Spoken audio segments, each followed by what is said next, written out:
ఒక రిలేషన్‌ని కాపాడడానికి ఇద్దరు కావాలి. కానీ అదే రిలేషన్‌ని బ్రేక్ చేయాలంటే ఒక్కరు డిసైడ్ అయితే సరిపోతుందా?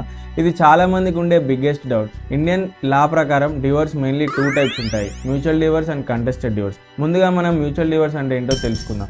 మ్యూచువల్ డివోర్స్ అంటే హస్బెండ్ అండ్ వైఫ్ ఇద్దరూ కలిసి కోర్ట్‌కి వెళ్లి మేము కలిసి ఉండలేమని మ్యూచువల్లీ డిసైడ్ అవ్వడం. ఇందులో unnecessary fights, serious allegations, lengthy evidence చాలా తక్కువగా ఉంటాయి. Maintenance, child custody, property issues లాంటివి ముందే సెటిల్ చేసుకుంటే ప్రాసెస్ కంపారిటివ్లీ ఫాస్ట్‌గా కంప్లీట్ అయ్యే ఛాన్స్ ఉంటుంది. ఇక రెండోది కంటెస్టెడ్ డివోర్స్. అసలు లీగల్ బ్యాటిల్ మొదలయ్యేది కంటెస్టెడ్ డివోర్స్‌లోనే.